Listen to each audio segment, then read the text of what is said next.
Saudara-saudariku yang terkasih, salam sejahtera bagi kita semua. Dalam tayangan saya kali ini, saya ingin berbagi 4 hal dalam mana orang Kristen itu gampang menjadi mualaf.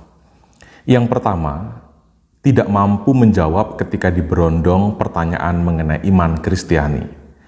Misalnya mengenai mengapa patung disembah, mengapa Maria disembah, mengapa Yesus yang manusia itu dituhankan, mengapa Tuhan bisa mati, mengapa Allah ada 3, mengapa Tuhan punya anak, siapa bidannya, dan lain-lain.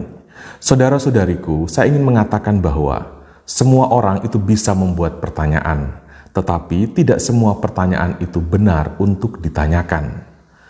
Jangan cepat untuk berhasrat menjawab pertanyaan itu, sebab isi otak dari orang yang bertanya itulah yang mestinya direvisi dulu sebelum kita menjawab pertanyaannya. Seberapa hebatnya dan seberapa seriusnya kita menjawab pertanyaan-pertanyaan mengenai iman yang seringkali ditanyakan oleh orang-orang yang berbeda agama dengan kita, itu tidak akan masuk dalam perhatian mereka. Sebab mereka tidak sedang sungguh bertanya. Mereka sedang menuduh dan sedang membahasakan kebencian mereka kepada kita. Mereka itu seperti anak SD yang mengejek-ejek seorang mahasiswa. Semakin ditanggapi, semakin mengejek. Motif mereka bukan sungguh bertanya. Hal ini sering dialami oleh Yesus. Mereka menjebak Yesus dengan pertanyaan-pertanyaan. Sudah sangat jelas sebenarnya iman kekristenan, iman Katolik itu tidak seperti yang mereka tuduhkan. Sudah berulang kali dikatakan kita tidak menyembah patung. Sudah berapa kali dan sudah demikian sering kita mengatakan bahwa kita tidak mentuhankan Yesus. Yesus itu memang Allah yang menjadi manusia. Kita tidak menyembah Maria, kita tidak menyembah 3 Allah. Orang Kristen itu beriman akan Allah yang Esa. Kita tidak menyembah 3 Tuhan. Ungkapan anak Allah itu tidak berarti Allah itu beranak, dan seterusnya. Tetapi orang tidak akan menggubris jawaban-jawaban kita tersebut, karena fokus mereka adalah menuduh dan membenci. Sebuah pertanyaan yang muncul dari kedewasaan, itu pasti disertai dengan rasa hormat, dengan penghargaan, dan tidak mencari-cari persoalan. Tetapi anak ingusan itu tidak akan memiliki karakter yang mulia seperti ini. Yang kedua, sindrom minoritas dan mayoritas. Tentang hal ini sangat berpengaruh pasti. Pergaulan kita menentukan cara dan arah kita dalam berpikir. Di Indonesia kita terhitung minoritas, apalagi orang Katolik itu lebih minoritas.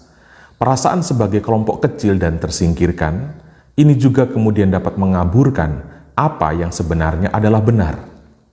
Ketika kita menyaksikan di mana-mana ada musola, ada masjid, ketika kita selalu membaca 99 nama Allah yang dipajang di tiang-tiang di sepanjang jalan dalam kota, ketika setiap subuh, siang, sore, malam, kita mendengar suara adzan dari musola atau masjid. Ketika kita melihat orang berkerudung hampir di setiap saat di sekolah dan di kantor. Ketika kita tergabung dalam grup-grup WA yang didominasi oleh teman-teman yang muslim. Hal-hal ini demikian berpengaruh bagi sebagian besar dari kita. Apalagi misalnya di suatu kecamatan hanya ada 1 atau 2 gereja dan kehadirannya pun disendat-sendat.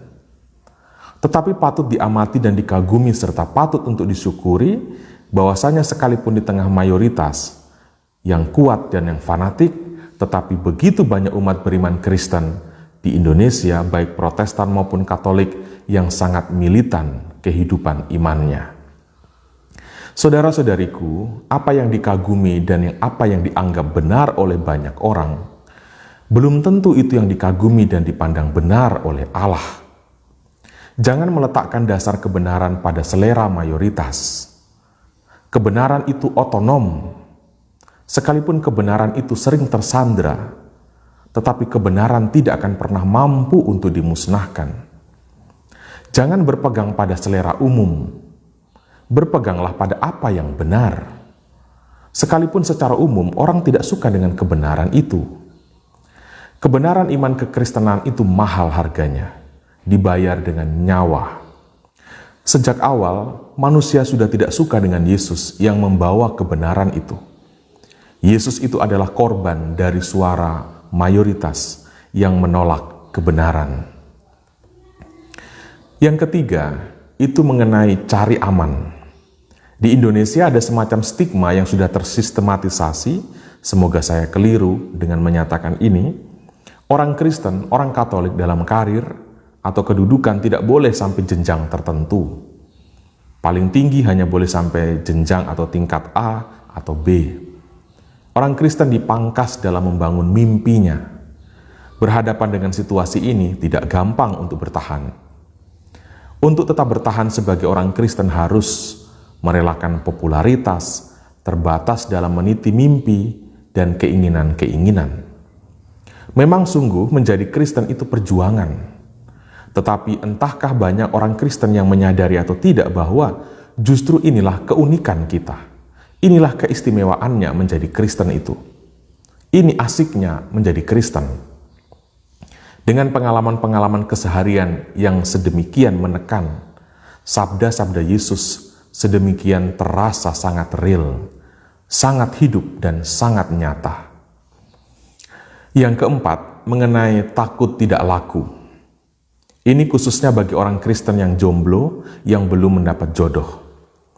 Kesulitan menemukan pasangan hidup yang seiman juga menjadi persoalan serius. Orang kembali terngiang dengan slogan, jodoh itu di tangan Tuhan. Lalu, ketika ketemu pria atau wanita yang beragama lain, seakan-akan langsung terngiang akan slogan itu dan berkata, oh inilah jodoh yang ditentukan Tuhan untukku.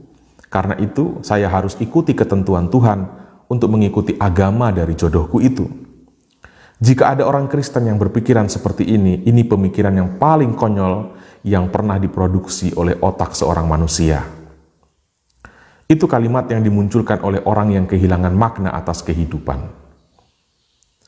Itu kalimat yang muncul dari orang yang hanya membatasi makna hidup dari segi seksualitas.